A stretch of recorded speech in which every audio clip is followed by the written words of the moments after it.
엄마, 이 집 언제 팔 거예요? 어차피 줄 거 빨리 팔아서 우리한테 나눠주세요. 명절 다음 날 거실. 큰아들 태수의 말에 영순의 손에 들고 있던 찻잔이 흔들렸습니다. 태수 말이 맞아. 옆에 앉은 남편 병수의 목소리. 영수는 천천히 고개를 돌렸습니다. 병수는 태연한 얼굴로 고개를 끄덕이고 있었습니다. 우리 다 늙어서 이 큰 집에서 뭐 하겠어. 아들 사업 자금 필요하다잖아. 영순의 시야가 흐려졌습니다. 자식들의 탐욕도 견딜만 했습니다. 하지만 43년을 함께 산 남편마저 자식들 편에 선다는 게 믿기지 않았습니다. 제 생각은 묻지도 않으시네요. 여기서 43년을 살았는데 병수는 인상을 찌푸렸습니다. 시끄러워. 여자가 뭘 안다고 까불어. 애들 앞인데 조용히 못해? 영수는 입술이 떨렸지만 더 이상 아무 말도 할 수 없었습니다. 그 순간 영수는 깨달았습니다. 이 집에서 자신은 철저히 혼자라는 것을. 오늘 이야기는 43년간 가족을 위해 모든 것을 바쳤지만 결국 투명 인간이 되어버린 67세 김영순 그리고 그의 가족들에 대한 이야기입니다. 새벽 5시. 영수는 어둠 속에서 눈을 떴습니다. 옆에서 병수의 코 고는 소리가 들렸습니다. 규칙적이고 평온한 소리. 어제 일이 마치 없었던 것처럼. 영수는 조심스럽게 일어나 거실로 나왔습니다. 어제 자식들이 앉았던 소파, 태수가 그 잔인한 말을 쏟아내던 탁자. 모든 것이 그대로였지만 영순에게는 낯설게 느껴졌습니다. 부엌으로 가서 물을 마시며 창밖을 바라봤습니다. 똥이 트기 시작했습니다. 가로등 불빛 아래 아파트 단지가 조용히 숨을 쉬고 있었습니다. 아침 6시 반. 병수는 평소처럼 식탁에 앉았습니다. 영순이 차려놓은 된장찌개, 김치, 멸치볶음. 이 창밖의 풍경처럼 결혼 생활 43년 내내 단 한 번도 변하지 않은 아침이었습니다. 간이 싱겁네. 병수는 국을 한 숟가락 떠먹고 미간을 찌푸렸습니다. 영수는 대답 대신 소금을 꺼내 식탁에 놓았습니다. 병수는 신문을 펼쳤습니다. 오늘 친구들이랑 골프가 돈 10만 원만 줘. 영수는 지갑에서 돈을 꺼내 병수 앞에 놓았습니다. 병수는 돈을 주머니에 넣더니 신발을 신었습니다. 현관문이 닫히는 소리. 영수는 혼자 남은 식탁에 앉았습니다. 밥을 들었지만 목으로 넘어가지 않았습니다. 어제 태수가 한 말이 계속 맴돌았습니다. 엄마 아빠 내일 모레 칠순이에요. 이렇게 큰 집 필요 없잖아요. 그리고 병수의 말. 우리 다 늙어서 이 큰 집에서 뭐 하겠어. 영수는 거실을 둘러봤습니다. 벽에 걸린 가족 사진들. 태수 돌잔치, 미정 결혼식, 민수 졸업식. 모두 이 집에서 시작된 추억들이었습니다. 하지만 자식들에게 이 집은 그저 6억 원짜리 부동산이었습니다. 설거지를 하며 영수는 자신의 손을 봤습니다.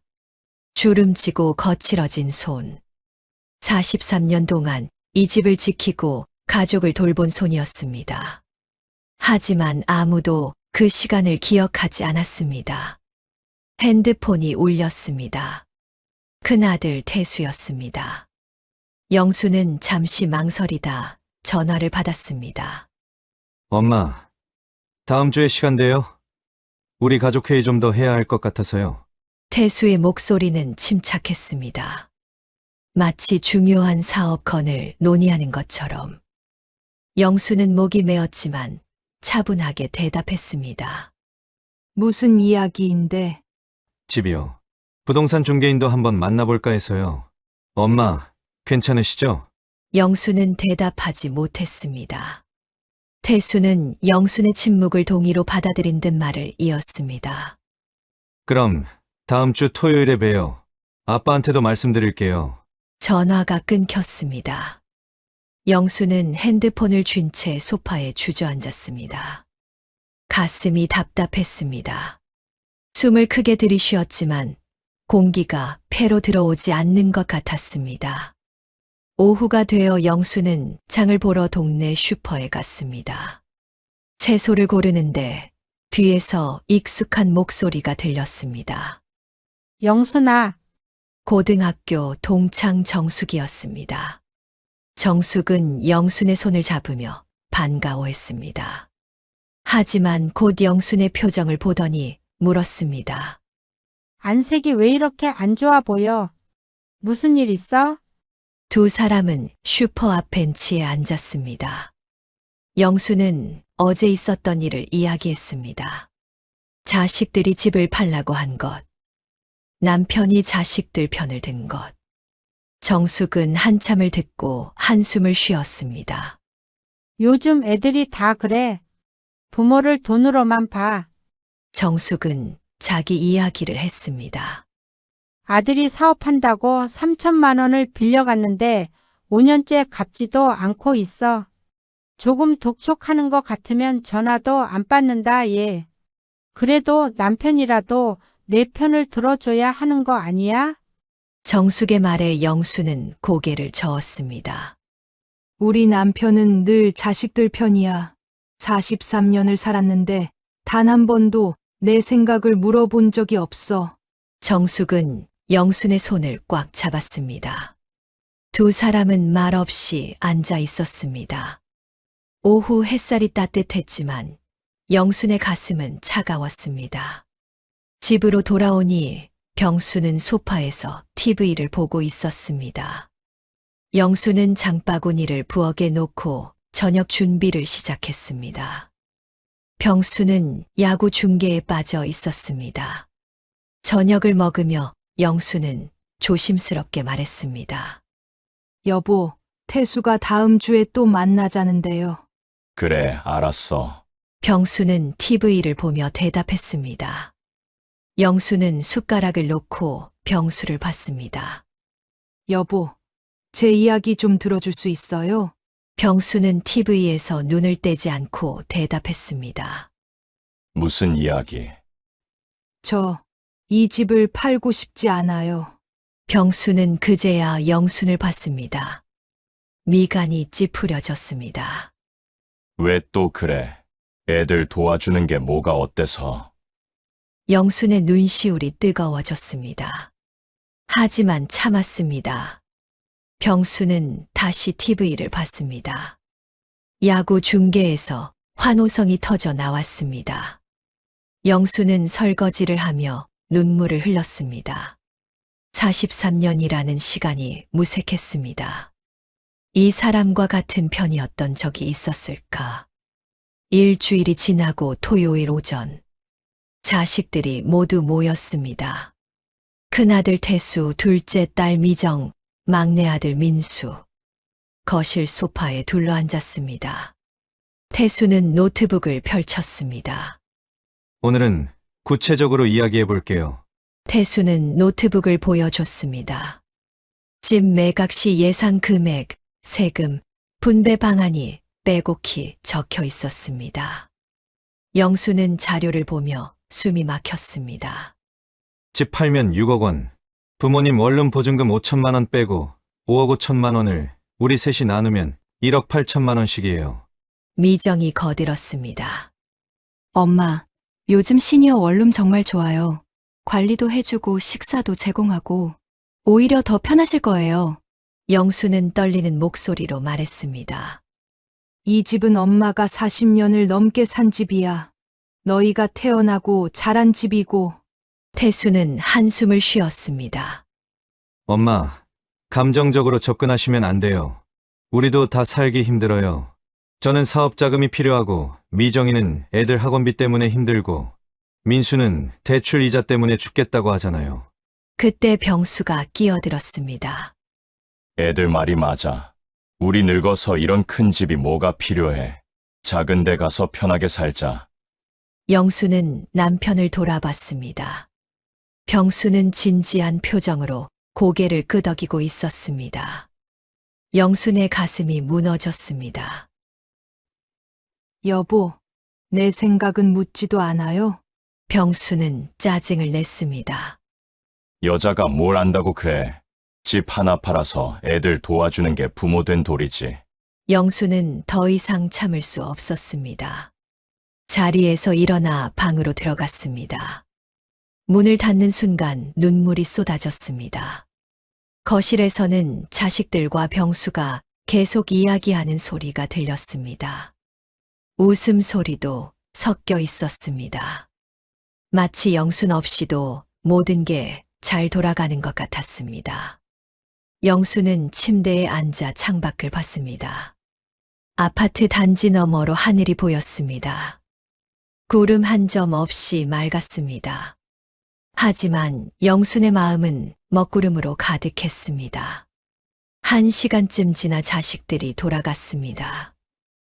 영수는 방에서 나오지 않았습니다. 병수가 문을 두드렸습니다. 밥이나 차려. 영수는 대답하지 않았습니다. 병수는 투덜거리며 라면을 끓여 먹었습니다. 냄비 부딪히는 소리, 물 끓는 소리.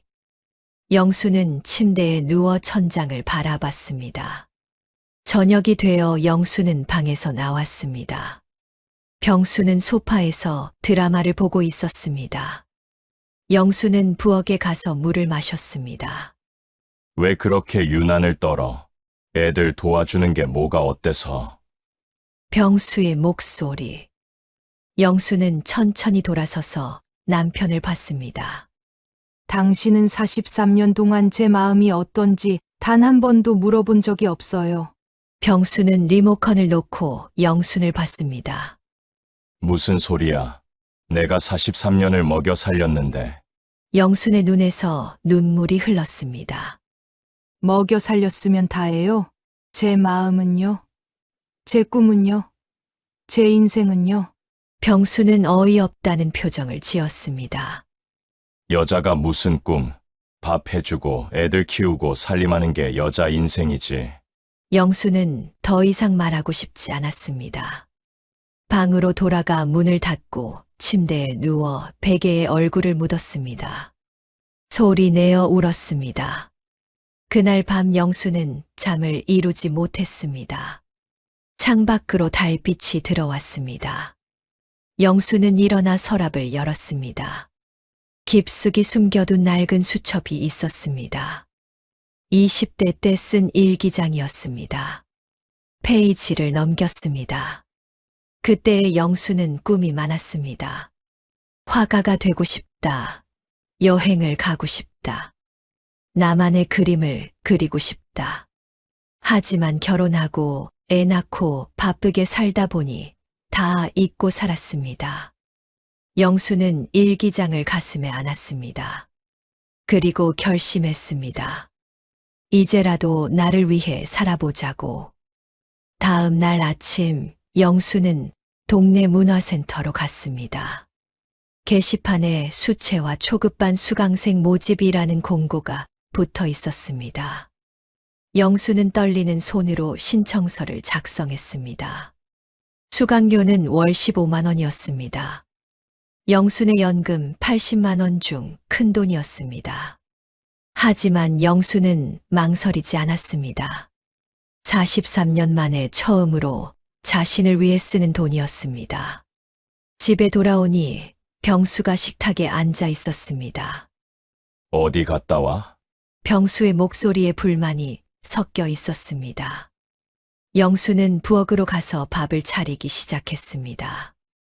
나 수채화 배우러 다니기로 했어요. 병수는 국을 떠먹다 손을 멈췄습니다. 수채화. 집안일이나 할 것이지 쓸데없는 짓거리. 영수는 대답하지 않고 계속 밥을 차렸습니다. 병수는 코웃음을 쳤습니다. 그 돈 모아서 애들한테 보태주기나 할 것이지. 영수는 밥그릇을 탁 내려놓았습니다. 제 돈이에요. 제 연금으로 제가 하고 싶은 거 하는 거예요. 병수는 어이없다는 표정으로 영순을 봤습니다. 하지만 영순은 눈을 피하지 않았습니다. 43년 만에 처음으로 자기 의견을 분명히 말하는 순간이었습니다. 일주일 뒤 영순은 첫 수채화 수업에 갔습니다. 문화센터 강의실에는 10명 정도의 수강생이 모여 있었습니다. 대부분 영순과 비슷한 나이, 또래 여성들이었습니다. 강사는 40대 여자였습니다. 부드러운 목소리로 자기소개를 시작했습니다. 영수는 떨리는 마음으로 강사의 말을 들었습니다. 오늘은 첫 시간이니까 간단한 도형부터 그려볼게요. 붙잡는 법부터 천천히 배워봐요. 영순이 붓을 잡자 손에 낯선 무게가 느껴졌습니다. 물감을 묻혀 종이에 댔고 파란색이 번져나갔습니다. 영수는 숨을 멈췄습니다. 색이 살아 움직이는 것 같았습니다. 영수는 넋을 잃고 붓을 움직였습니다. 옆자리 여자가 말을 걸었습니다. 처음 오세요? 영수는 고개를 끄덕였습니다. 그 여자는 미소를 지으며 자기소개를 했습니다. 저는 경이에요. 석 달째 다니고 있어요. 경희는 60대 중반으로 보였습니다. 단정한 옷차림에 밝은 표정이었습니다. 영수는 경희가 마음에 들었습니다. 수업이 끝나고 경희가 영순에게 커피를 마시자고 했습니다. 두 사람은 문화센터 근처 작은 카페로 가 창가 자리에 앉았습니다. 수채화 처음 맞으세요? 붙잡는 솜씨가 예사롭지 않으시던데. 경희의 칭찬에 영수는 수줍게 웃었습니다. 아니에요. 그냥 젊었을 때 꿈이었거든요. 그때 영순의 핸드폰이 울렸습니다. 둘째 딸 미정이었습니다. 영수는 황급히 화면을 덮으려다 문자를 봤습니다. 엄마, 아빠한테 집 얘기 다시 잘 좀 해봐요. 우리 급해요. 영순의 표정이 순식간에 어두워졌습니다. 한숨이 절로 나왔습니다. 핸드폰을 쥔 손이 파르르 떨렸습니다. 앞에 앉은 경희가 걱정스러운 눈빛으로 물었습니다. 무슨 안 좋은 일 있으세요? 영수는 얼른 표정을 감추려 했지만 43년의 서름이 왈칵 밀려왔습니다. 처음 보는 사람 앞이지만 오히려 낯선 사람이라서 툭 튀어나오는 말들이 있었습니다. 그냥 사는 게 참 허무해서요. 영수는 씁쓸하게 웃으며 찻잔을 만지작거렸습니다. 43년을 가족만 보고 살았는데 이제 와서 보니 저만 덩그러니 남은 것 같아서 구체적인 집안 사정은 말하지 않았습니다. 하지만 그 말 속에 담긴 뼈아픈 외로움은 숨길 수 없었습니다. 경희는 더 묻지 않았습니다. 그 나이 때 여자들이 겪는 마음의 병을 누구보다 잘 알기 때문이었습니다. 남편분이 속 썩이시는구나. 경희가 조심스럽게 말했습니다. 영수는 힘없이 고개를 끄덕였습니다. 평생 제 편인 줄 알았는데 결정적인 순간엔 남의 편이네요. 경희는 영순의 손을 따뜻하게 감싸 쥐었습니다. 저희 남편도 그랬어요. 작년에 세상 떠나기 전까지 정말 징글징글하게도 말이 안 통했죠. 경희의 목소리가 차분해졌습니다. 근데요, 죽고 나서 일기장을 봤는데 거기에 제 얘기만 가득하더라고요. 남자들이 그래요.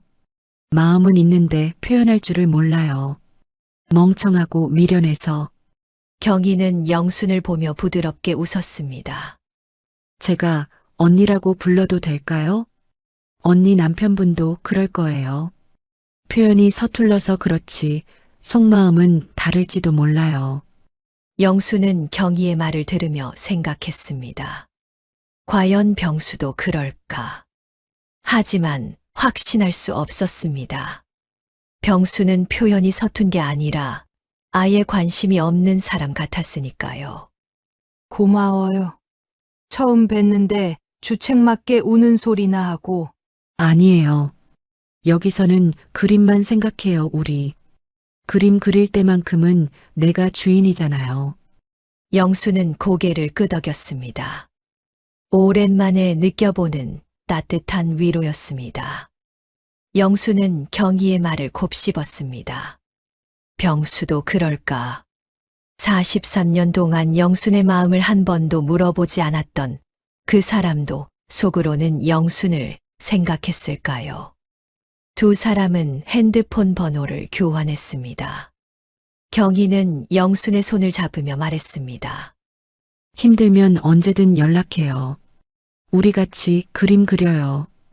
영수는 고맙다고 했습니다. 오랜만에 마음이 따뜻해지는 느낌이었습니다. 집에 돌아오니 병수는 소파에 앉아 TV를 보고 있었습니다. 영순이 들어서자 병수는 TV에서 눈을 떼지 않고 물었습니다. 어디 갔다 와? 수채화 수업 갔다 왔어요. 병수는 코웃음을 쳤습니다. 돈 날리고 오는구만. 영수는 대답하지 않고 부엌으로 갔습니다. 저녁 준비를 시작했습니다. 물을 썰며 영수는 생각했습니다. 경희의 말이 맞을까? 병수도 속으로는 나를 생각할까? 하지만 확신이 서지 않았습니다. 43년 동안 단 한 번도 영순의 편을 들어준 적이 없는 사람이었습니다. 자식들 일이면 눈이 먼 사람이었습니다. 저녁을 먹으며 병수가 말했습니다. 태수한테 전화 왔어. 다음 달까지 대답해달래. 영수는 젓가락을 놓았습니다. 저는 싫어요. 병수는 밥그릇을 탁 내려놓았습니다. 여자가 뭘 안다고 고집을 피워. 아들 사업 도와주는 게 뭐가 어때서. 부모된 돌이 아니야. 영수는 떨리는 목소리로 말했습니다. 당신은 왜 제 생각은 듣지도 않아요? 43년을 살았는데 병수는 일어서서 거실로 갔습니다. TV를 크게 틀었습니다. 영수는 설거지를 하며 눈물을 흘렸습니다. 그날 밤 영수는 일기를 썼습니다. 오늘 수채화를 처음 배웠다. 하얀 종이 위에 색이 스며드는데 마치 먼지 쌓인 기억 속에 묻어두었던 20대의 나를 다시 만나는 것만 같아 가슴이 먹먹했다. 결혼 후 처음으로 나를 마주한 시간이었다. 경이라는 좋은 친구도 만났다. 하지만 집에 오니 여전히 외롭다. 영수는 일기장을 덮고 불을 껐습니다. 옆에서 병수의 코 고는 소리가 들렸습니다. 영수는 어둠 속에서 눈을 뜨고 있었습니다. 한 달이 흘렀습니다. 영수는 일주일에 2번 수채화 수업에 다녔습니다. 처음에는 서툴렀지만 점점 나아졌습니다. 붓을 잡는 손에 힘이 생겼습니다. 어느 날 강사가 영순의 그림을 보며 말했습니다. 영순 어머님. 어머님 그림에는 감정이 담겨 있어요. 이 그림 속 여자, 외로워 보이지만 동시에 강해 보여요. 영수는 자기가 그린 그림을 봤습니다. 창가에 혼자 앉아 있는 여자. 그림 속 여자는 영순 자신이었습니다. 다음 달에 수강생 전시회가 있어요. 어머님도 출품하시겠어요? 영수는 놀랐습니다. 제 그림이 전시회예요? 강사는 웃으며 고개를 끄덕였습니다. 어머님 그림은 진심이 느껴져요. 꼭 출품하세요. 영수는 감격했습니다. 평생 누구도 영순을 칭찬해 준 적이 없었습니다. 남편도 자식들도. 영수는 눈물을 참으며 고맙다고 했습니다. 수업이 끝나고 경희와 함께 카페로 갔습니다. 영수는 전시회 이야기를 했습니다. 경희는 진심으로 기뻐했습니다. 언니 정말 대단해요. 남편분도 기뻐하시겠어요. 영수는 쓴웃음을 지었습니다. 우리 남편은 관심도 없어요. 경희는 영순의 손을 잡았습니다. 언니 남편분한테 말씀해 보세요. 전시회에 와달라고요. 분명 오실 거예요. 영수는 확신이 서지 않았지만 고개를 끄덕였습니다. 집에 돌아와 영수는 저녁을 차리며 병수에게 말했습니다. 여보, 다음 달에 전시회가 있어요. 제 그림이 나가요. 병수는 TV를 보며 대답했습니다. 그래. 그게 전부였습니다. 같이 가줄 수 있어요? 병수는 짜증을 냈습니다. 그날 골프 약속 있어. 영수는 가슴이 답답했지만 참았습니다. 그때 핸드폰이 울렸습니다. 둘째 딸 미정이었습니다. 영수는 전화를 받았습니다. 엄마, 나 힘들어. 애들 학원비 때문에 미치겠어. 미정의 목소리가 울먹였습니다. 영수는 가슴이 아팠습니다. 미정아, 엄마도 돈이 많지 않아. 미정은 한숨을 쉬었습니다. 엄마 한 달에 50만 원만 보내주시면 안 돼요? 제발요. 영수는 망설였습니다. 영순의 연금은 월 80만 원이었습니다. 거기서 50만 원을 주면 30만 원밖에 안 남았습니다. 게다가 이번 달은 수채화 수업료 15만 원을 내야 했습니다. 미정아, 엄마, 우리가 얼마나 힘든데요. 제발요. 미정이 소리를 질렀습니다. 영수는 할 말을 잃었습니다.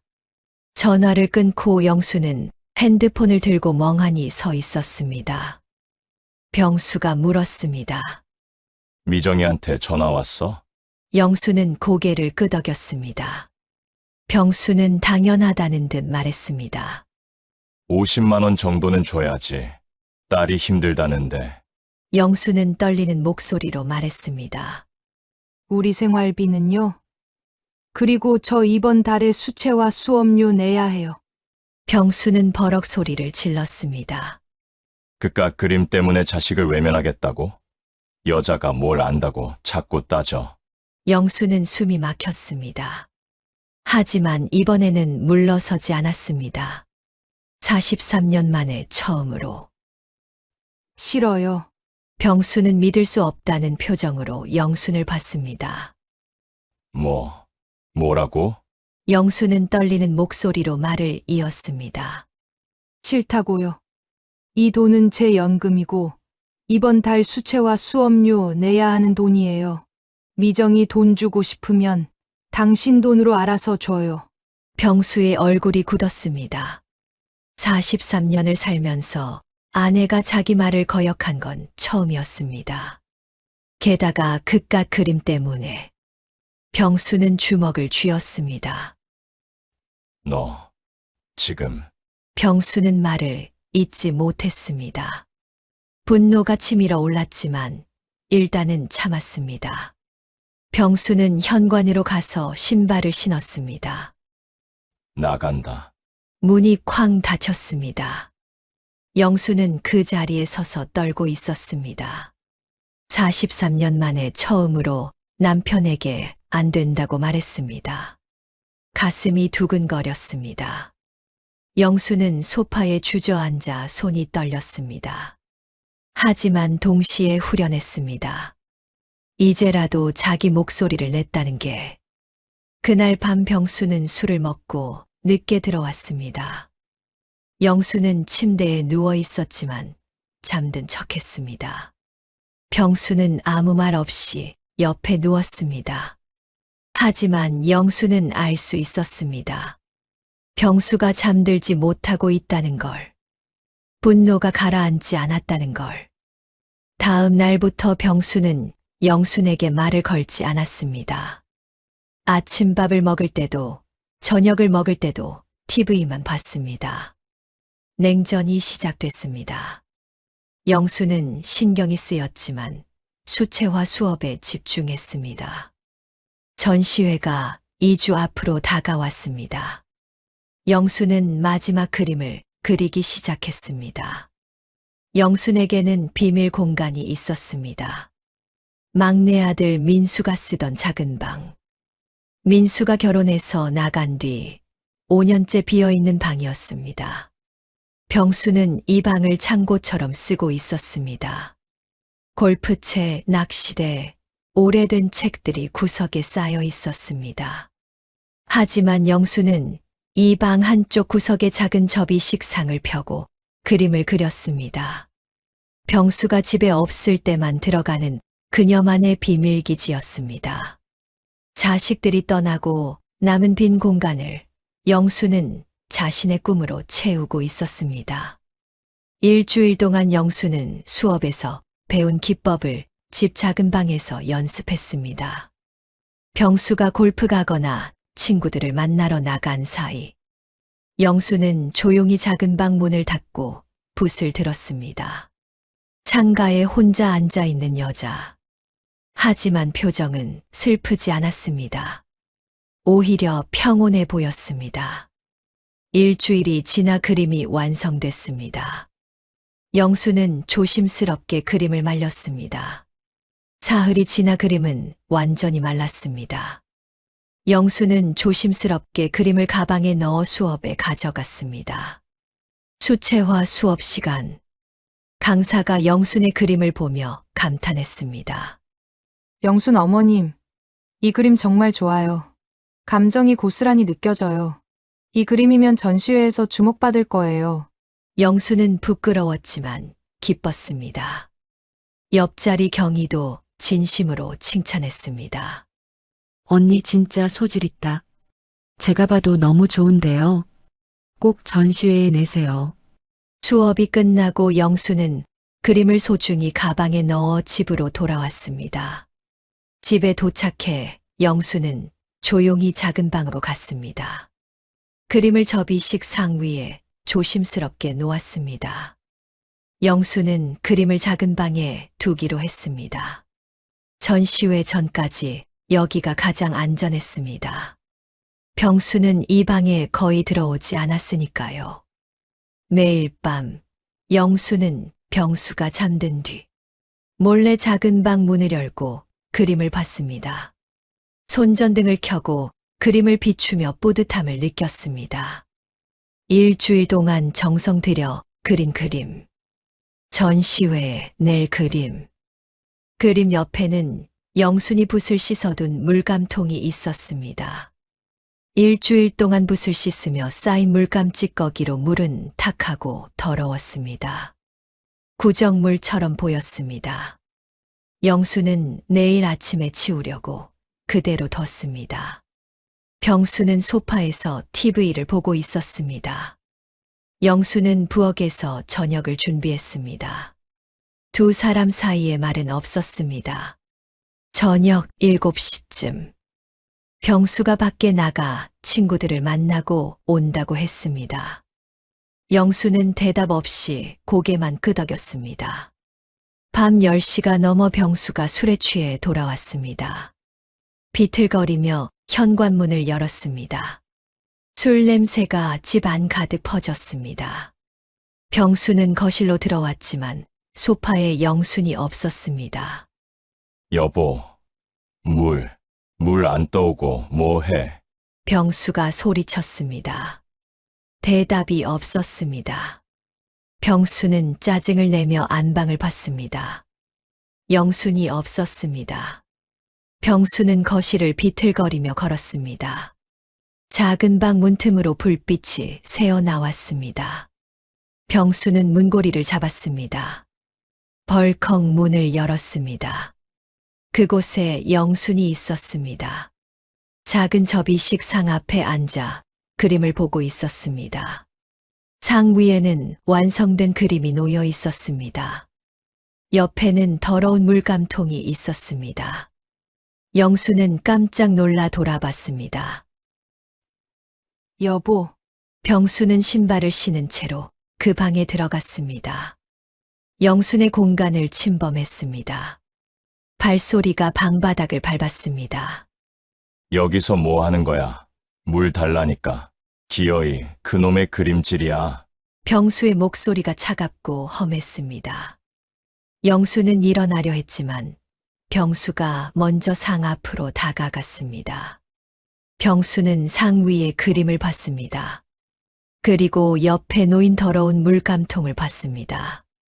일주일 동안 붓을 씻으며 쌓인 물감 찌꺼기. 탁하고 더러운 구정물이었습니다. 병수는 영순에게 거절당한 기억이 떠올랐습니다. 그깟 그림 때문에 자식을 외면하겠다고? 분노가 치밀어 올랐습니다. 병수는 그림을 보며 낮고 차가운 목소리로 말했습니다. 이깟 종이 쪼가리가 자식보다 중요해? 내 밥보다 중요해? 영수는 가슴이 철렁했습니다. 여보, 무슨 소리예요? 병수는 더러운 물감통을 집어들었습니다. 탁하고 더러운 물.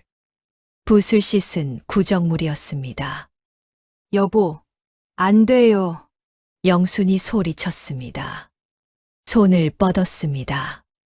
그림은 말라 있었지만 저 더러운 물이 쏟아지면 모든 것이 끝장이었습니다. 하지만 늦었습니다. 병수는 영순이 보는 앞에서 그 더러운 물감통의 물을 그림에 쏟아버렸습니다.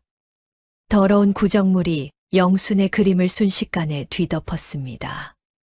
일주일 동안 정성 들여 그린 그림이 맑고 투명했던 색감 위로 더러운 얼룩이 번져나갔습니다.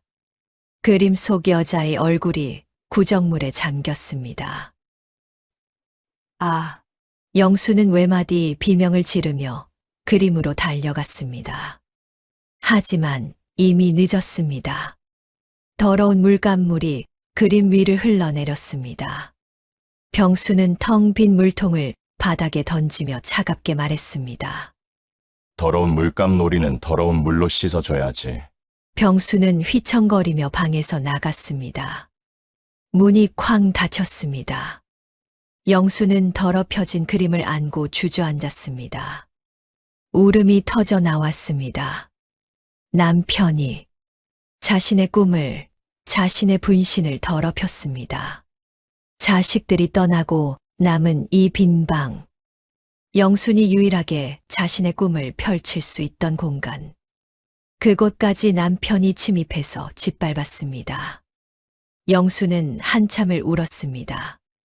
더럽혀진 그림을 보며 울었습니다. 맑고 투명했던 색감은 사라지고 그림 전체가 더러운 얼룩으로 뒤덮여 있었습니다. 그리고 천천히 일어났습니다. 영수는 작은 방 문을 열고 거실로 나갔습니다. 병수는 안방으로 들어가 있었습니다. 영수는 43년 만에 처음으로 남편에게 소리를 질렀습니다. 당신은 악마야. 안방에서 병수의 코 고는 소리가 들렸습니다. 영수는 주먹을 쥐었습니다. 영수는 밤새 작은 방에서 더럽혀진 그림을 붙잡고 울었습니다. 하지만 새벽 4시쯤 영수는 눈물을 닦고 일어났습니다. 선반에서 새 캔버스 종이를 꺼냈습니다. 붓을 잡고 물감을 짰습니다. 영수는 결심했습니다. 다시 그리겠다고. 아니, 더 좋은 그림을 그리겠다고. 절망과 분노, 43년의 억울함을 모두 담아서 영수는 붓을 들고 그리기 시작했습니다. 밤새 그림을 그리다가 해가 떴습니다. 영수는 쉬지 않고 그렸습니다. 오전 10시. 병수가 일어나 거실로 나왔습니다. 영수는 작은 방에서 그림을 그리고 있었습니다. 병수는 어젯밤 일이 생각나지 않는 듯 멀쩡한 얼굴로 부엌으로 갔습니다. 밥은 영수는 대답하지 않고 계속 그림을 그렸습니다. 병수는 투덜거리며 라면을 끓여 먹었습니다. 오후 2시. 영수는 마침내 붓을 내려놓았습니다. 그림이 완성됐습니다. 그림 제목은 더럽혀진 자화상이었습니다. 어제 그림과는 완전히 달랐습니다. 그림 속 여자는 더 이상 창가에 조용히 앉아 있지 않았습니다. 여자는 서 있었습니다. 더럽혀진 옷을 입고 얼룩투성이지만 눈빛은 강렬했습니다. 한 손에는 붓을 들고 있었습니다. 배경에는 더러운 구정물이 그림 아래로 흘러내리고 있었습니다. 하지만 여자는 그 위에 서서 앞을 향해 걸어가고 있었습니다. 이 그림에는 영순의 모든 것이 담겨 있었습니다. 절망, 분노, 억울함, 그리고 다시 일어서는 힘. 영순은 그림을 보며 눈물을 흘렸습니다. 이번에는 슬픈 눈물이 아니었습니다. 뿌듯한 눈물이었습니다.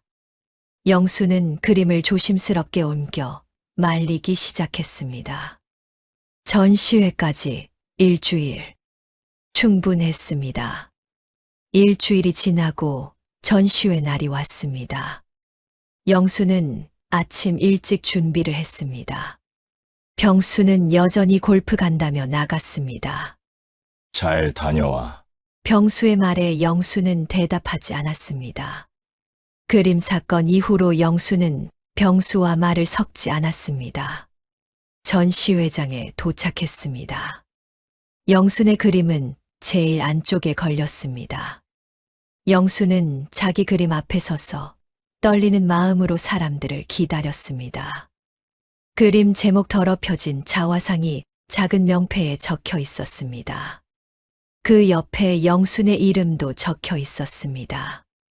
평생 처음으로 공식적인 공간에 자기 이름이 걸렸습니다. 오프닝 행사가 시작되고 사람들이 하나둘씩 그림을 보며 지나갔습니다. 영순의 그림 앞에서 멈춰 서는 사람들이 있었습니다. 고개를 끄덕이거나 한참을 바라보거나 옆 사람과 속삭이거나. 영순은 멀찍이 서서 사람들의 반응을 봤습니다. 가슴이 두근거렸습니다. 1시간쯤 지났을 때 영순의 그림 앞에 한 중년 남자가 멈춰 섰습니다. 정장을 입은 남자였습니다. 한참을 그림을 보더니 옆에 있던 직원에게 물었습니다. 이 그림 작가가 누구죠? 직원은 영순을 가리켰습니다. 중년 남자는 영순에게 다가왔습니다. 안녕하세요. 남자는 공손하게 인사하며 명함을 건넸습니다. 저는 갤러리 큐레이터 김민수입니다. 영수는 떨리는 손으로 명함을 받았습니다. 명함에는 아트스페이스 K 김민수 큐레이터라고 적혀 있었습니다. 더럽혀진 자화상. 정말 강렬한 작품이네요. 큐레이터는 진지한 표정으로 말했습니다. 그림 속 여자가 더럽혀진 옷을 입고 있지만 눈빛이 살아있어요. 배경의 구정물도 단순한 장식이 아니라 실제 경험에서 나온 것 같아요. 실례지만 작가님께서 직접 겪으신 일인가요? 영수는 대답하지 못했습니다. 목이 메었습니다. 큐레이터는 계속 말했습니다. 슬픔과 분노, 그리고 동시에 다시 일어서는 힘이 느껴져요. 이 그림 판매하실 의향 있으세요? 영수는 놀라서 큐레이터를 봤습니다. 네, 큐레이터는 미소를 지으며 말했습니다. 저희 갤러리에서 이 작품을 구매하고 싶습니다. 500만 원에 어떠실까요?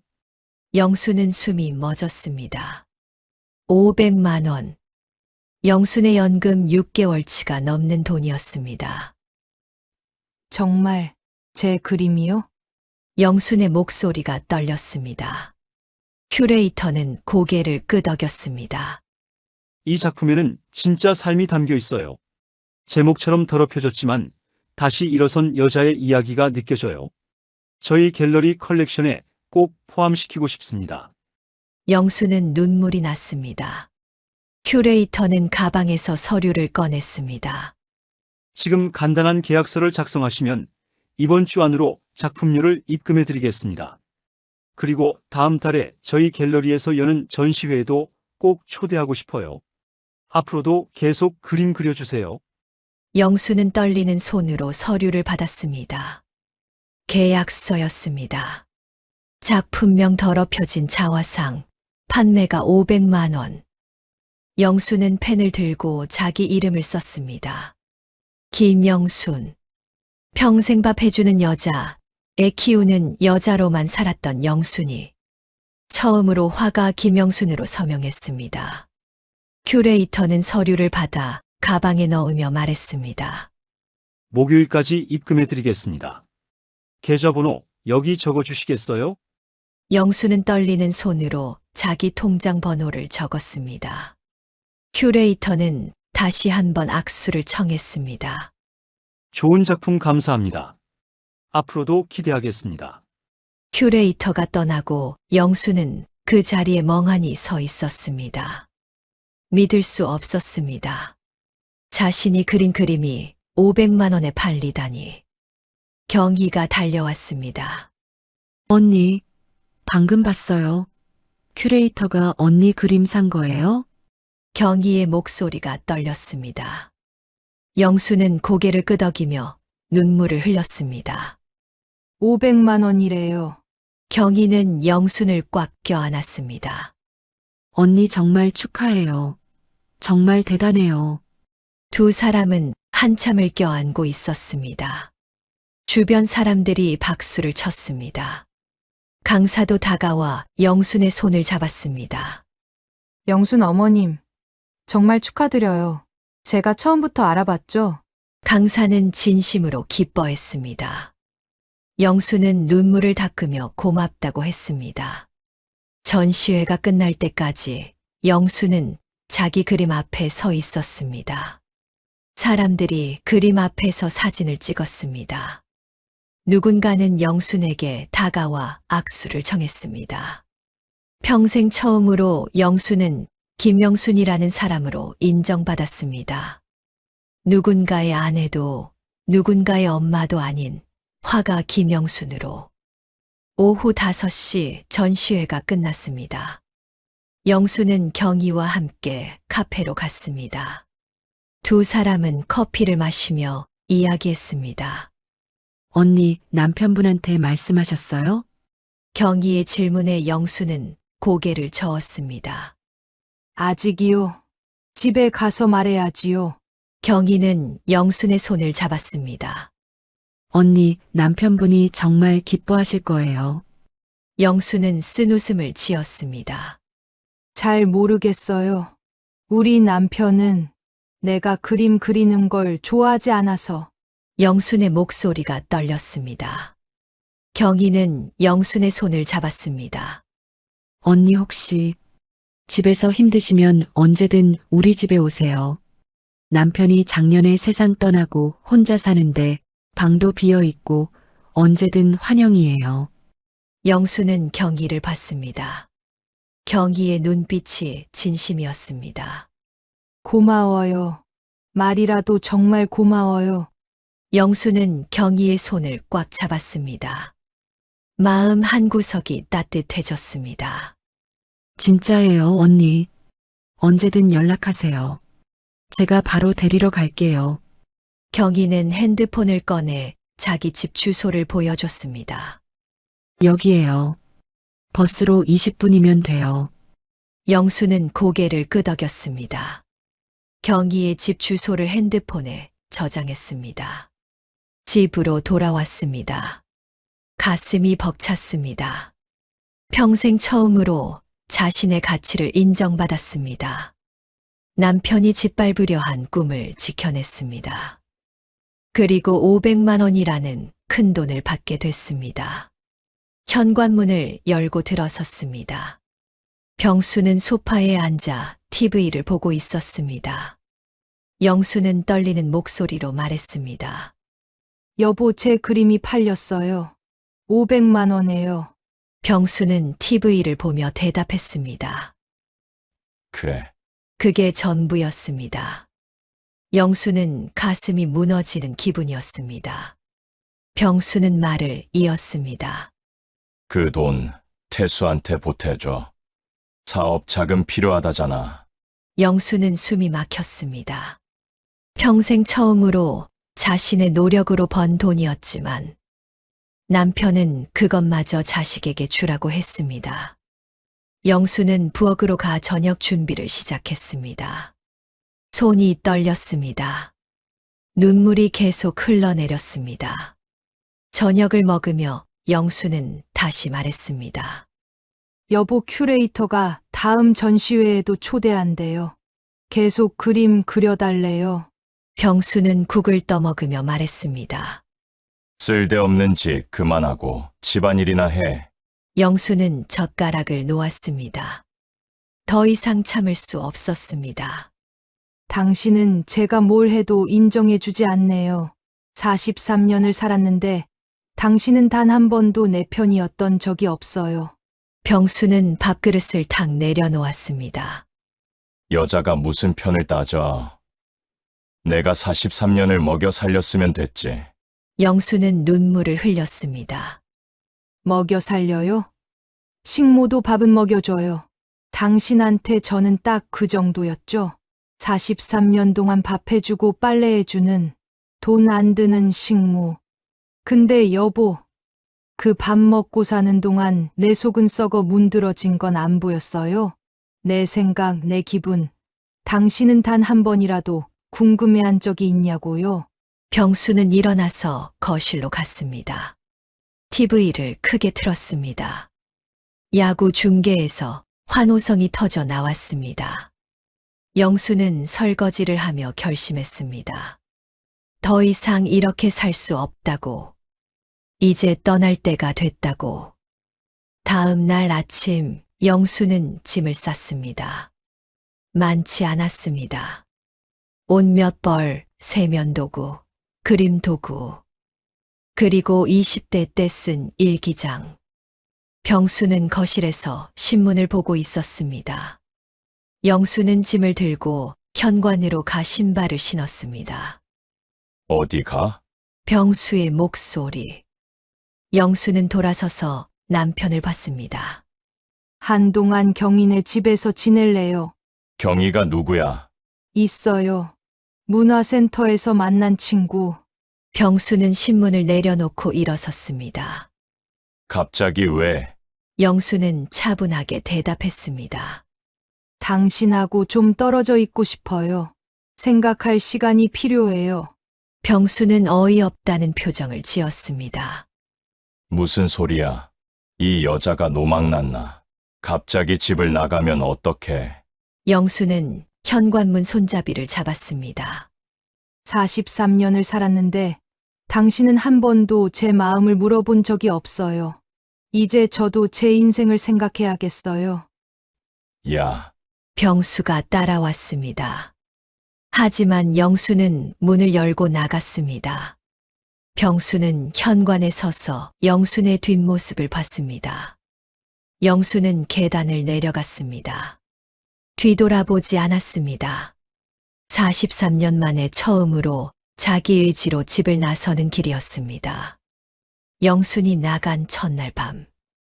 병수는 저녁을 먹지 못했습니다. 냉장고를 열었지만 뭘 먹어야 할지 몰랐습니다.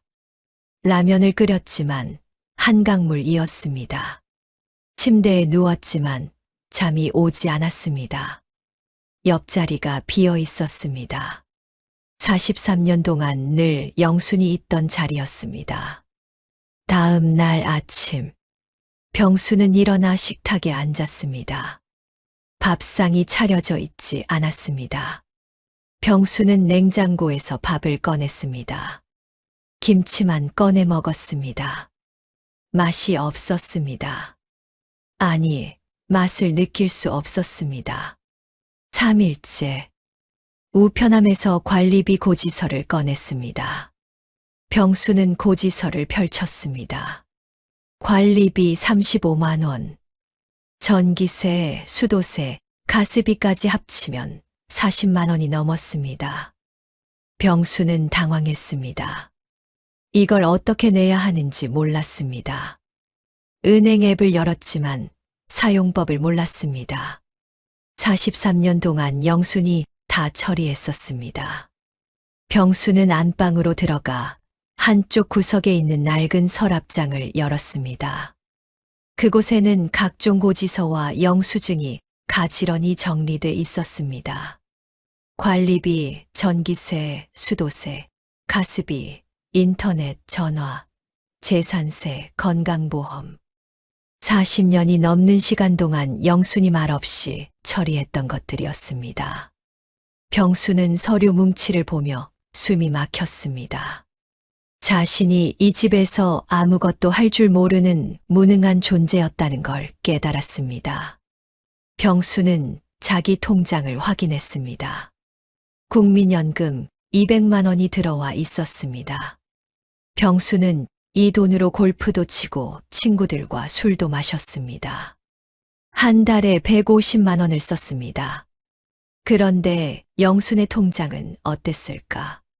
병수는 영순이 정리한 가계부를 발견해 펼쳤습니다. 영순의 연금은 월 80만 원이었습니다. 거기서 생활비 50만 원, 수채화 수업료 15만 원. 남는 건 15만 원뿐이었습니다. 그런데 가계부 메모란에 이렇게 적혀 있었습니다. 미정 학원비 50만 원 보냄. 이번 달 적자 35만 원. 내 수채화 수업료는 다음 달로 미뤄야겠다. 병수는 가계부를 떨어뜨렸습니다. 손이 떨렸습니다. 영수는 자기 연금 80만 원으로 생활비를 대고 자식들 용돈까지 보내고 있었습니다. 그러면서 자기 그림 수업료는 미뤘습니다. 병수는 자기가 쓴 월 150만 원을 생각했습니다. 골프, 술, 친구들과의 모임. 모두 영순의 희생 위에서 가능한 일이었습니다. 병수는 주저앉았습니다. 자신이 43년 동안 영순의 돈까지 착취하고 있었다는 걸 깨달았습니다. 먹여 살렸다고? 천만의 말씀이었습니다. 영순이 병수를 먹여 살렸습니다. 일주일째, 병수는 방을 정리하기 시작했습니다. 서랍을 열었습니다. 옷가지들이 가지런히 정리돼 있었습니다. 깊은 서랍을 열었습니다. 그때 낡은 스케치북이 눈에 띄었습니다.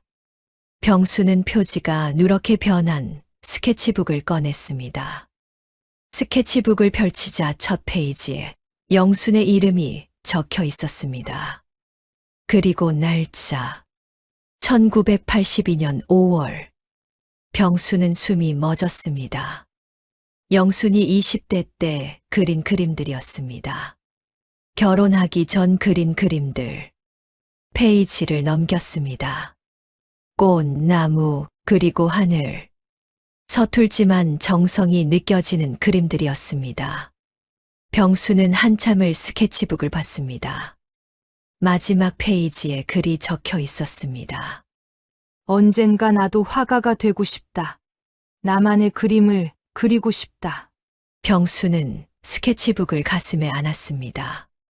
그리고 과거를 떠올렸습니다. 신혼 시절. 영수는 이 스케치북을 보여주며 말했습니다. 여보, 나 그림 그리는 거 좋아해요. 앞으로도 계속 그리고 싶어요. 하지만 병수는 차갑게 말했습니다. 여자가 그림을 그려서 뭐해? 살림이나 잘해. 영수는 그 말을 듣고 스케치북을 버리려고 했습니다. 하지만 병수는 몰래 챙겼습니다. 왜 챙겼을까? 병수는 이제야 자신의 비겁한 속내를 정면으로 마주했습니다. 무서웠습니다. 영순이 이 재능으로 세상에 나가 빛나게 되면 초라한 자신을 떠날까봐 두려웠습니다. 그래서 일부러 짓밟았습니다. 날개를 꺾어버려야 내 곁에 있을 거라고 생각했습니다. 하지만 참아 버릴 수는 없었습니다. 그림을 그릴 때 반짝이던 영순의 그 눈빛이, 그 재능이 너무나 예뻤기 때문입니다. 세상에는 보여주기 싫었지만 나만은 가지고 싶었다. 영순의 꿈을 내 서랍 깊숙한 곳에 가둬두고 나만 몰래 꺼내보며 소유하고 싶었던 것입니다. 마치 영순을 집안에 가둬둔 것처럼 병수는 스케치북을 안고 오열했습니다. 그것은 사랑이 아니었습니다. 지독한 이기심이었고 비뚤어진 소유욕이었습니다. 자신이 아내를 사랑한 방식은 꽃을 꺾어병에 가두는 것과 다를 바 없었습니다. 병수는 스케치북을 들고 거울 앞에 섰습니다. 거울 속 자신이 보였습니다. 아내의 꿈을 훔쳐 숨겨놓고 43년간 시치미를 뗀 도둑놈이 거기 서 있었습니다. 병수는 결심했습니다. 영순에게 가야 한다고. 이 추악한 진실을 고백하고 훔친 꿈을 돌려줘야 한다고. 이틀 뒤 오후 경희의 집 초인종이 울렸습니다. 경희가 문을 열었습니다. 병수가 서 있었습니다.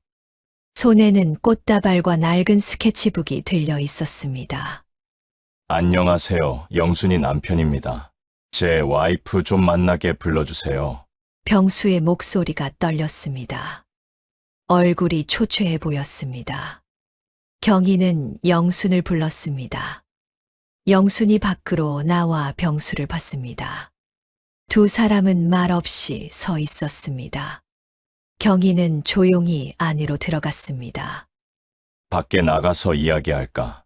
병수가 먼저 말했습니다. 영수는 고개를 끄덕였습니다. 두 사람은 집 앞 작은 공원으로 가 벤치에 나란히 앉았습니다. 병수는 한참을 말이 없었습니다. 손에 든 스케치북만 계속 만지작거렸습니다. 영순아, 병수가 천천히 입을 열었습니다. 목소리가 갈라졌습니다. 일주일 동안 정말 힘들었어. 병수는 잠시 말을 멈췄습니다.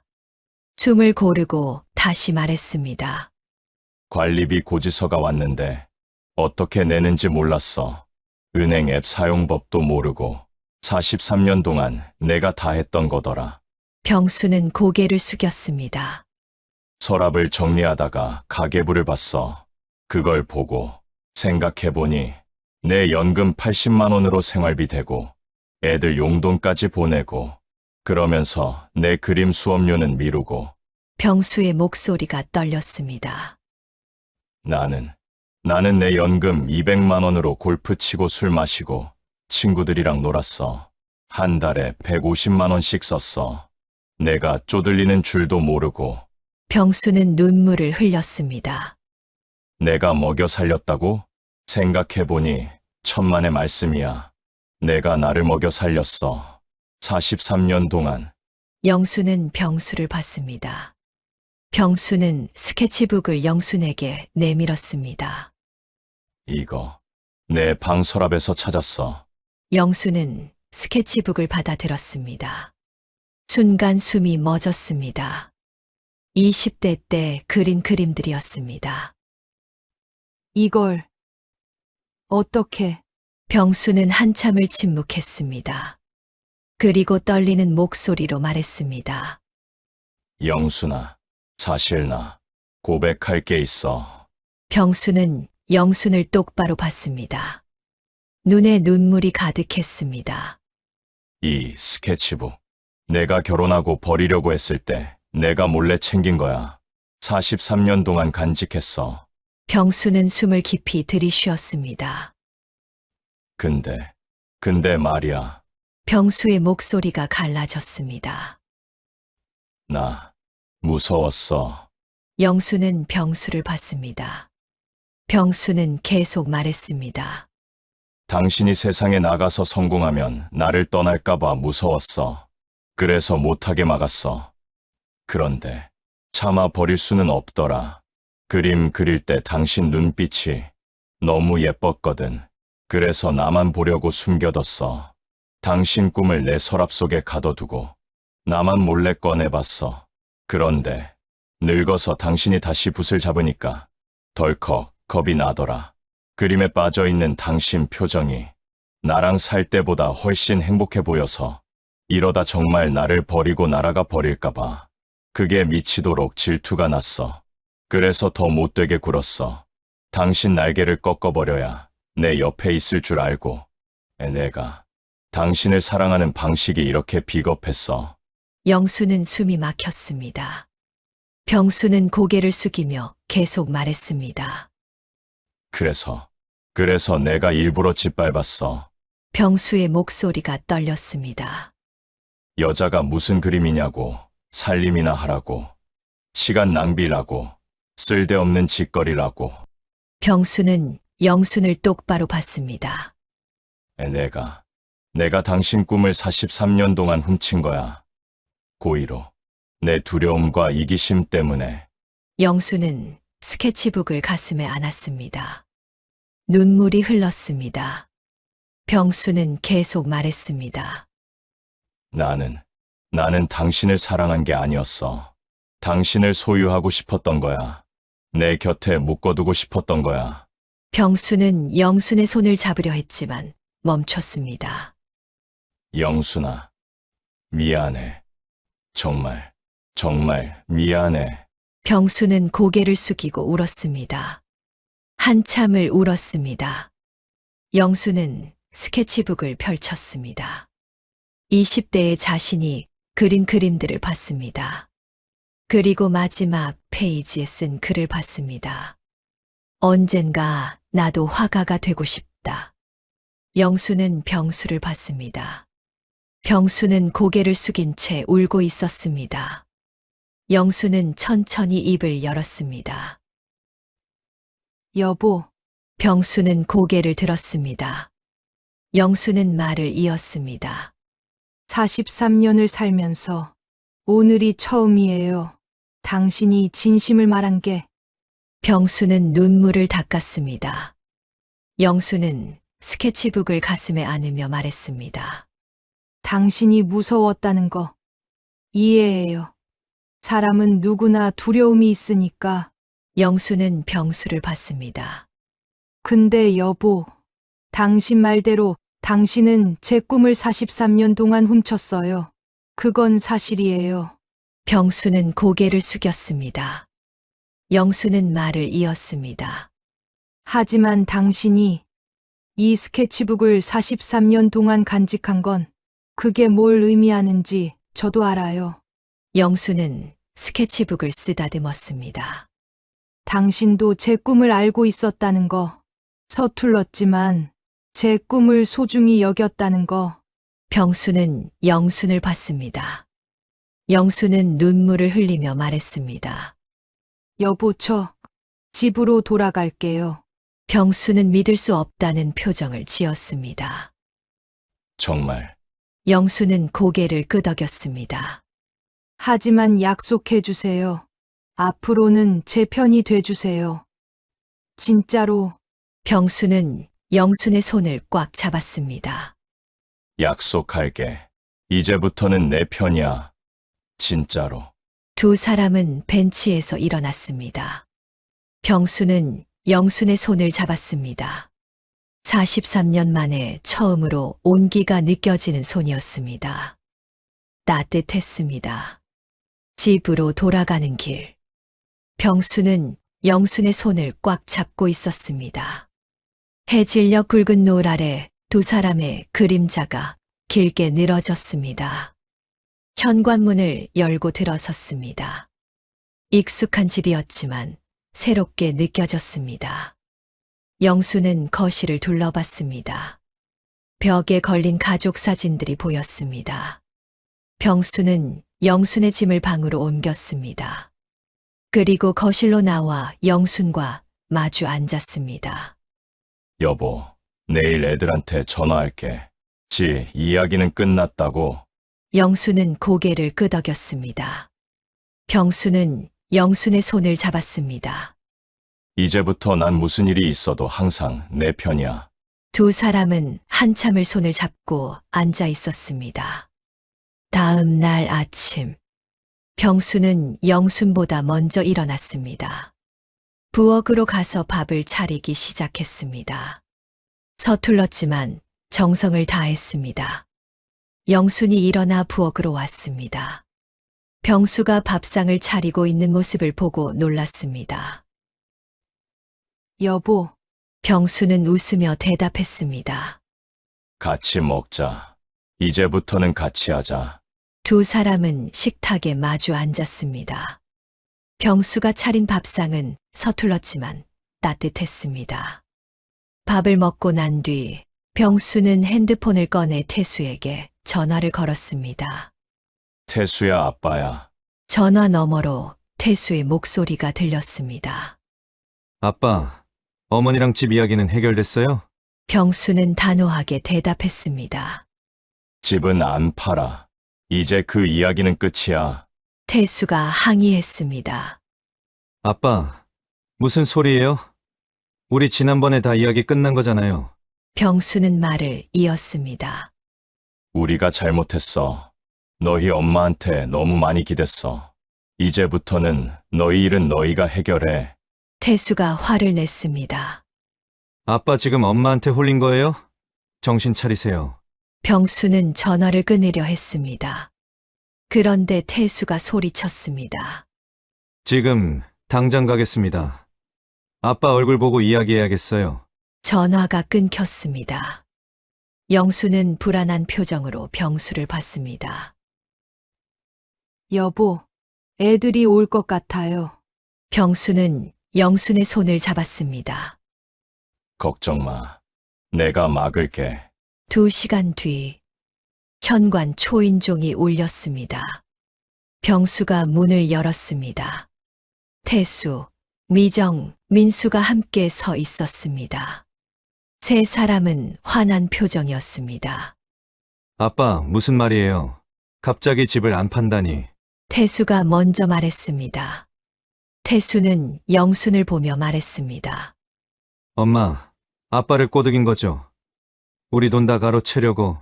미정도 거들었습니다. 엄마 너무 하시는 거 아니에요? 우리도 다 힘든데. 민수는 말없이 앉아 있었지만 표정은 불만으로 가득했습니다. 영수는 입을 열려고 했습니다. 그런데 병수가 영순 앞으로 나섰습니다. 43년 만에 처음으로 아내 앞을 가로막고 선 것입니다. 이놈들. 병수의 목소리가 낮고 단호했습니다. 돈이 아니라 엄마다. 세 자식은 입을 다물었습니다. 병수는 계속 말했습니다. 이 집, 내 엄마가 43년간 피땀으로 지킨 집이야. 병수는 태수를 똑바로 봤습니다. 내 엄마가 월 80만 원 연금으로 생활비 대고 너희 용돈까지 보냈어. 자기 그림 수업료는 미루면서. 너희가 알았어? 태수는 대답하지 못했습니다. 병수는 말을 이었습니다. 나는 월 200만 원 연금으로 골프 치고 놀았어. 내 엄마 희생 위해서. 병수의 목소리가 떨렸습니다. 내가 먹여 살린 게 아니야. 내 엄마가 우리를 먹여 살렸어. 병수는 세 자식을 둘러봤습니다. 그리고 이제는 내 엄마 그림으로 지킬 집이야. 내 엄마가 500만 원에 그림 팔았어. 앞으로도 계속 팔 거야. 병수는 단호하게 말했습니다. 여기엔 너희 몫 1원도 없어. 이 집은 내 엄마 거야. 태수가 일어나려 했습니다. 병수는 손을 들어 막았습니다. 당장 이 집에서 나가. 다신 이 집 이야기 꺼내지 마. 미정이 울먹이며 말했습니다. 아빠, 우리가 그렇게 나쁜 자식이에요? 병수는 미정을 봤습니다. 나쁜 자식은 아니야. 하지만 이기적인 자식이지. 부모를 돈으로만 본 자식이야. 영수는 병수의 뒤에서 세 자식을 봤습니다. 그리고 천천히 앞으로 나왔습니다. 병수의 손을 잡았습니다. 영수는 세 자식을 보며 말했습니다. 봤지? 이게 내 편이라는 거다. 영순의 목소리는 차분했지만 단호했습니다. 엄마는 40년 넘는 평생 동안 너희 편이었어. 너희가 필요할 때마다 돈 보내고, 손주 돌보고, 집안일 도와줬어. 영수는 병수를 봤습니다. 근데 아빠는 엄마 편이 아니었어. 그게 얼마나 외로웠는지 너희는 몰라. 영수는 다시 자식들을 봤습니다. 이제 아빠가 엄마 편이 됐어. 처음으로. 그게 얼마나 소중한지 너희도 언젠가 알 날이 올 거야. 영수는 현관 쪽을 가리켰습니다. 너희도 이제 내 편 찾아서 나가 살아. 부모한테 기대지 말고. 세 자식은 멍하니 영순을 봤습니다. 태수가 입을 열려 했지만 병수가 먼저 말했습니다. 나가. 세 자식은 일어났습니다. 태수는 불만스러운 표정으로 현관으로 갔습니다. 미정과 민수도 따라갔습니다. 현관문이 닫혔습니다. 영순과 병수는 거실에 남았습니다. 두 사람은 소파에 앉았습니다. 병수는 영순의 손을 잡았습니다. 잘했지? 영순은 눈물을 흘리며 고개를 끄덕였습니다. 고마워요. 제 편이 돼줘서. 병수는 영순을 안았습니다. 이제부터 계속 내 편이야. 한 달 뒤, 영순의 두 번째 전시회가 열렸습니다. 병수는 영순과 함께 전시회장에 갔습니다. 영순의 새 그림이 전시돼 있었습니다. 그림 제목은 60대가 되고 나서야 보이는 것들이었습니다. 그림 속에는 두 사람이 손을 잡고 서 있었습니다. 석양을 바라보는 모습이었습니다. 병수는 그림 앞에서 한참을 섰습니다. 그리고 영순의 손을 잡았습니다. 좋은 그림이야. 우리 모습이네. 영순은 미소를 지었습니다. 병수는 말을 이었습니다. 앞으로도 계속 그려. 나는 내 옆에서 응원할게. 전시회가 끝나고 두 사람은 집으로 돌아왔습니다. 거실 소파에 나란히 앉았습니다. 병수가 말했습니다. 영순아, 우리 여행 갈까? 제주도라도. 영수는 좋다고 했고 병수는 영순의 손을 잡았습니다. 앞으로 내가 하고 싶은 거 다 하자. 나는 내 옆에서 응원할게. 영수는 눈물을 흘렸습니다. 행복한 눈물이었습니다. 저녁이 되어 영수는 일기장을 꺼냈습니다. 오늘을 기록하기 시작했습니다. 60대가 되고 나니 비로소 보였다. 자식은 언젠가 품을 떠나야 하는 귀한 손님이라는 걸. 머리로는 늘 알고 있었지만 그 당연한 사실이 가슴으로 이해되기까지 67년이나 걸렸다. 섭섭해할 일이 아니었다. 새가 날개가 돋으면 둥지를 떠나는 것이 순리이듯 아이들이 떠나는 건 그저 자연스러운 일이었다. 아이들이 떠난 그 빈자리는 텅 빈 구멍이 아니었다. 이제야 비로소 당신과 내가 방해받지 않고 온전히 마주 볼 수 있는 둘만의 공간이었다. 나를 울게 한 것도 자식들이었지만 결국 비바람이 몰아칠 때 내 옆에 남는 건 자식이 아니라 배우자, 이 사람 하나뿐이라는 것도 이제야 선명하게 보인다. 남편은 43년 동안 내 꿈을 훔쳤다고 고백했다. 두려움과 이기심 때문이었다고 했다. 하지만 그 고백이 너무나 아프고 처절해서 나는 그를 용서하기로 했다. 오늘 남편은 처음으로 내 앞을 가로막고 섰다. 자식들에게 이 집은 내 엄마 거야 라고 소리쳤다. 43년 만에 처음으로 진짜 내 편이 되어 주었다. 늦었지만 이제라도 우리는 진짜 부부가 됐다. 서로의 마음을 이해하고 서로의 꿈을 지켜주는 진정한 동반자가 됐다. 앞으로 남은 시간은 이 사람의 손을 잡고 걸어가려 한다. 그림도 계속 그리고 여행도 다니면서 60대가 되고 나서야 진짜 우리의 인생이 시작되었다. 영수는 일기장을 덮고 거실로 나갔습니다. 병수는 TV를 보고 있었습니다. 하지만 예전과 달랐습니다. 병수는 영순의 시선을 느끼고 돌아봤습니다. 미소를 지으며 손을 내밀었습니다. 영수는 병수의 손을 잡았습니다. 두 사람은 손을 잡은 채 창밖을 바라봤습니다. 석양이 지고 있었습니다. 주황빛 햇살이 거실을 따뜻하게 비췄습니다. 영수는 생각했습니다. 60대가 되고 나서야 깨달았습니다.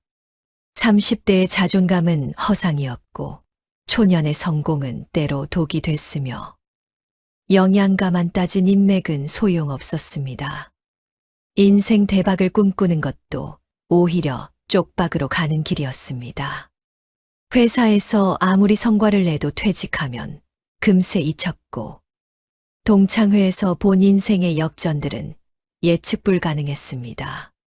하지만 가장 중요한 깨달음은 자식보다 배우자가 소중하다는 것이었습니다. 늙고 병들어도 서로를 지켜주는 유일한 사람이었습니다.